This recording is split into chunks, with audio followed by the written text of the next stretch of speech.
ಇನ್ನು ಈ honey trap ವಿಚಾರ ರಾಜ್ಯದಲ್ಲಿ ಕೋಲಾಹಲಕ್ಕೆ ಕಾರಣ ಆಗಿದೆ. ರಾಜ್ಯ ಸರ್ಕಾರದ ವಿರುದ್ಧ ಬಿಜೆಪಿ ಈಗಾಗಲೇ ಕೆರಳಿ ಕೆಂಡವಾಗಿದೆ. ಈ ಮಧ್ಯೆ ಭ್ರಷ್ಟ ಪಕ್ಷದ ಹೊಸ ಚಿಹ್ನೆ ಅಂತ ಒಂದು ಟ್ವೀಟ್ ಮಾಡಿದೆ ಬಿಜೆಪಿ. ಆ ಭ್ರಷ್ಟ ಪಕ್ಷದ ಹೊಸ ಚಿಹ್ನೆ ಏನು ಅಂತಂದ್ರೆ ಪೆನ್ ಡ್ರೈವ್ ಮತ್ತು ಸಿಡಿ ಅಂತ ಹೇಳಿ ಬಿಜೆಪಿ ಟ್ವೀಟ್ ಮಾಡಿರೋದು. ಪೆನ್ ಡ್ರೈವ್ ಸಿಡಿ ಚಿತ್ರ ಸಮೇತ ಟ್ವೀಟ್ ಮಾಡಿ ರಾಜ್ಯ ಸರ್ಕಾರದ ವಿರುದ್ಧ ವಾಗ್ದಾಳಿಯನ್ನು ನಡೆಸಿದೆ. ಕಾಂಗ್ರೆಸ್ ಪಕ್ಷ ಭ್ರಷ್ಟ ಪಕ್ಷ. ಈ ಭ್ರಷ್ಟ ಪಕ್ಷದ ಹೊಸ ಚಿಹ್ನೆ ಪೆನ್ ಡ್ರೈವ್ ಮತ್ತು ಸಿಡಿ ಅಂತ ಹೇಳಿ ಚಿತ್ರ ಸಮೇತ ಟ್ವೀಟ್ ಮಾಡಿದೆ. ಈ ಮೂಲಕ ರಾಜ್ಯ ಸರ್ಕಾರದ ವಿರುದ್ಧ ಬಿಜೆಪಿ ಹರಿಹಾಯ್ದಿದೆ.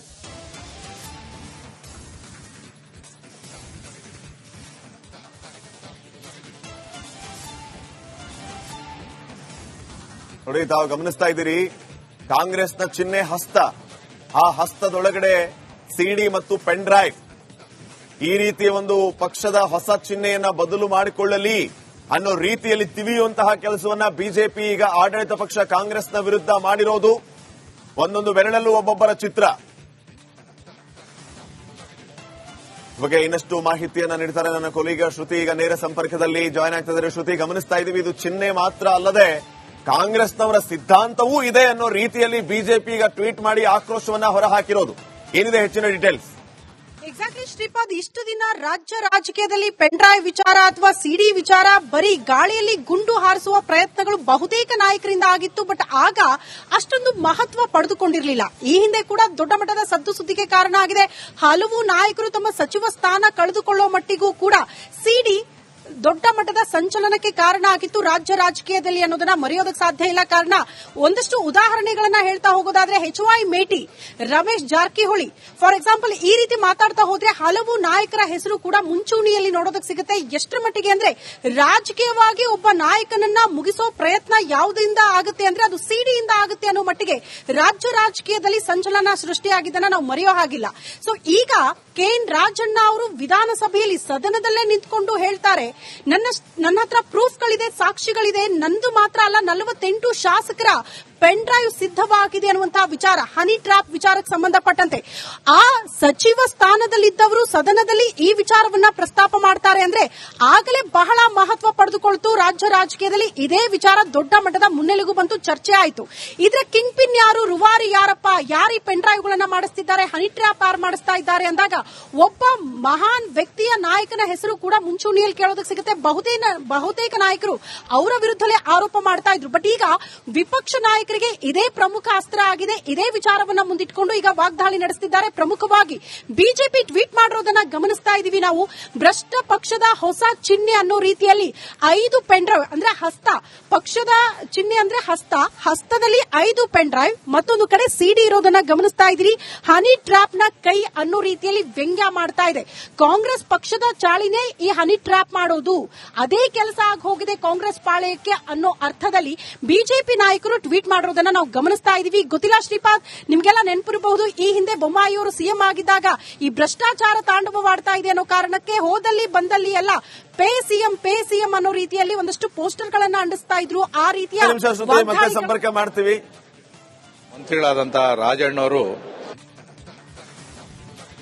ಇನ್ನು ಈ ಹನಿ ಟ್ರ್ಯಾಪ್ ವಿಚಾರ ರಾಜ್ಯದಲ್ಲಿ ಕೋಲಾಹಲಕ್ಕೆ ಕಾರಣ ಆಗಿದೆ. ರಾಜ್ಯ ಸರ್ಕಾರದ ವಿರುದ್ಧ ಬಿಜೆಪಿ ಈಗಾಗಲೇ ಕೆರಳಿ ಕೆಂಡವಾಗಿದೆ. ಈ ಮಧ್ಯೆ ಭ್ರಷ್ಟ ಪಕ್ಷದ ಹೊಸ ಚಿಹ್ನೆ ಅಂತ ಒಂದು ಟ್ವೀಟ್ ಮಾಡಿದೆ ಬಿಜೆಪಿ. ಆ ಭ್ರಷ್ಟ ಪಕ್ಷದ ಹೊಸ ಚಿಹ್ನೆ ಏನು ಅಂತಂದ್ರೆ ಪೆನ್ ಡ್ರೈವ್ ಮತ್ತು ಸಿಡಿ ಅಂತ ಹೇಳಿ ಬಿಜೆಪಿ ಟ್ವೀಟ್ ಮಾಡಿರೋದು. ಪೆನ್ ಡ್ರೈವ್ ಸಿಡಿ ಚಿತ್ರ ಸಮೇತ ಟ್ವೀಟ್ ಮಾಡಿ ರಾಜ್ಯ ಸರ್ಕಾರದ ವಿರುದ್ಧ ವಾಗ್ದಾಳಿಯನ್ನು ನಡೆಸಿದೆ. ಕಾಂಗ್ರೆಸ್ ಪಕ್ಷ ಭ್ರಷ್ಟ ಪಕ್ಷ. ಈ ಭ್ರಷ್ಟ ಪಕ್ಷದ ಹೊಸ ಚಿಹ್ನೆ ಪೆನ್ ಡ್ರೈವ್ ಮತ್ತು ಸಿಡಿ ಅಂತ ಹೇಳಿ ಚಿತ್ರ ಸಮೇತ ಟ್ವೀಟ್ ಮಾಡಿದೆ. ಈ ಮೂಲಕ ರಾಜ್ಯ ಸರ್ಕಾರದ ವಿರುದ್ಧ ಬಿಜೆಪಿ ಹರಿಹಾಯ್ದಿದೆ.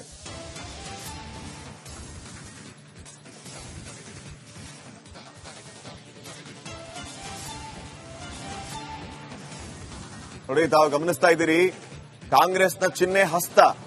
ಆ ಹಸ್ತದೊಳಗಡೆ ಸಿಡಿ ಮತ್ತು ಪೆನ್ ಡ್ರೈವ್. ಈ ರೀತಿಯ ಒಂದು ಪಕ್ಷದ ಹೊಸ ಚಿಹ್ನೆಯನ್ನ ಬದಲು ಮಾಡಿಕೊಳ್ಳಲಿ ಅನ್ನೋ ರೀತಿಯಲ್ಲಿ ತಿವಿಯುವಂತಹ ಕೆಲಸವನ್ನ ಬಿಜೆಪಿ ಈಗ ಆಡಳಿತ ಪಕ್ಷ ಕಾಂಗ್ರೆಸ್ನ ವಿರುದ್ಧ ಮಾಡಿರೋದು. ಒಂದೊಂದು ಬೆರಳಲ್ಲೂ ಒಬ್ಬೊಬ್ಬರ ಚಿತ್ರ.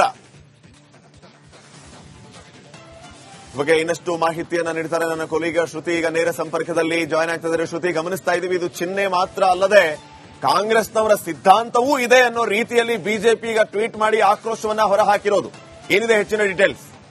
ಎಕ್ಸಾಕ್ಟ್ಲಿ ಶ್ರೀಪಾದ್, ಇಷ್ಟು ದಿನ ರಾಜ್ಯ ರಾಜಕೀಯದಲ್ಲಿ ಪೆನ್ಡ್ರೈವ್ ವಿಚಾರ ಅಥವಾ ಸಿಡಿ ವಿಚಾರ ಬರೀ ಗಾಳಿಯಲ್ಲಿ ಗುಂಡು ಹಾರಿಸುವ ಪ್ರಯತ್ನಗಳು ಬಹುತೇಕ ನಾಯಕರಿಂದ ಆಗಿತ್ತು. ಬಟ್ ಆಗ ಅಷ್ಟೊಂದು ಮಹತ್ವ ಪಡೆದುಕೊಂಡಿರಲಿಲ್ಲ. ಈ ಹಿಂದೆ ಕೂಡ ದೊಡ್ಡ ಮಟ್ಟದ ಸದ್ದು ಸುದ್ದಿಗೆ ಕಾರಣ ಆಗಿದೆ.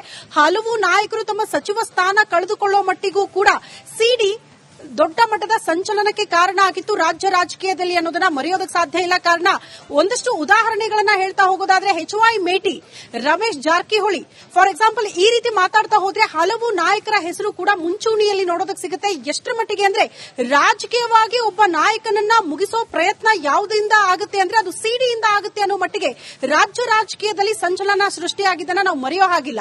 ಸೊ ಈಗ KN ರಾಜಣ್ಣ ಅವರು ವಿಧಾನಸಭೆಯಲ್ಲಿ ಸದನದಲ್ಲೇ ನಿಂತ್ಕೊಂಡು ಹೇಳ್ತಾರೆ, ನನ್ನ ಹತ್ರ ಪ್ರೂಫ್ಗಳಿದೆ, ಸಾಕ್ಷಿಗಳಿದೆ, ನಂದು ಮಾತ್ರ ಅಲ್ಲ 48 ಶಾಸಕರ ಪೆನ್ ಡ್ರೈವ್ ಸಿದ್ಧವಾಗಿದೆ ಅನ್ನುವಂತಹ ವಿಚಾರ, ಹನಿ ಟ್ರ್ಯಾಪ್ ವಿಚಾರಕ್ಕೆ ಸಂಬಂಧಪಟ್ಟಂತೆ ಆ ಸಚಿವ ಸ್ಥಾನದಲ್ಲಿದ್ದವರು ಸದನದಲ್ಲಿ ಈ ವಿಚಾರವನ್ನ ಪ್ರಸ್ತಾಪ ಮಾಡ್ತಾರೆ ಅಂದ್ರೆ ಆಗಲೇ ಬಹಳ ಮಹತ್ವ ಪಡೆದುಕೊಳ್ತು ರಾಜ್ಯ ರಾಜಕೀಯದಲ್ಲಿ. ಇದೇ ವಿಚಾರ ದೊಡ್ಡ ಮಟ್ಟದ ಮುನ್ನೆಲೆಗೂ ಬಂತು, ಚರ್ಚೆ ಆಯಿತು.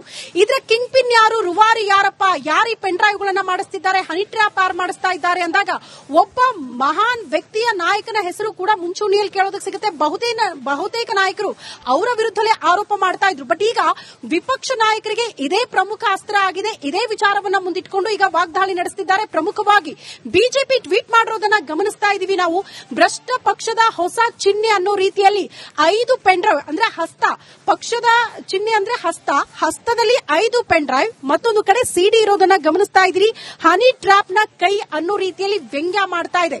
ಕಾಂಗ್ರೆಸ್ ಪಕ್ಷದ ಚಾಳಿನೇ ಈ ಹನಿ ಟ್ರ್ಯಾಪ್ ಮಾಡೋದು, ಅದೇ ಕೆಲಸ ಆಗಿ ಹೋಗಿದೆ ಕಾಂಗ್ರೆಸ್ ಪಾಳೆಯಕ್ಕೆ ಅನ್ನೋ ಅರ್ಥದಲ್ಲಿ ಬಿಜೆಪಿ ನಾಯಕರು ಟ್ವೀಟ್ ಮಾಡೋದನ್ನ ನಾವು ಗಮನಿಸ್ತಾ ಇದೀವಿ. ಗೊತ್ತಿಲ್ಲ ಶ್ರೀಪಾದ್, ನಿಮ್ಗೆಲ್ಲ ನೆನಪಿರಬಹುದು, ಈ ಹಿಂದೆ ಬೊಮ್ಮಾಯಿಯವರು ಸಿಎಂ ಆಗಿದ್ದಾಗ ಈ ಭ್ರಷ್ಟಾಚಾರ ತಾಂಡವವಾಡ್ತಾ ಇದೆ ಅನ್ನೋ ಕಾರಣಕ್ಕೆ ಹೋದಲ್ಲಿ ಬಂದಲ್ಲಿ ಎಲ್ಲ ಪೇ ಸಿಎಂ ಅನ್ನೋ ರೀತಿಯಲ್ಲಿ ಒಂದಷ್ಟು ಪೋಸ್ಟರ್ ಗಳನ್ನ ಅಂಟಿಸ್ತಾ ಇದ್ರು. ಆ ರೀತಿಯ ಸಂಪರ್ಕ ಮಾಡ್ತೀವಿ. ಮಂತ್ರಿಗಳಾದಂತ ರಾಜಣ್ಣವರು ಪ್ರಶ್ನೆ ಇರುವಂತದ್ದು ರಾಜಣ್ಣ ಯಾವಾಗ ದೂರನ್ನ ಕೊಡ್ತಾರೆ ಅನ್ನುವಂಥದ್ದು, ಮತ್ತು ಆ ದೂರನ್ನ ಕೊಟ್ಟ ನಂತರ ಯಾವ ತನಿಖೆಗೆ ಒಳಪಡಿಸ್ತಾರೆ ಅನ್ನೋದು. ಇದು ಕೇಂದ್ರದ ನಾಯಕರು ಬೇರೆ ಮಾಹಿತಿಗಾಗಿ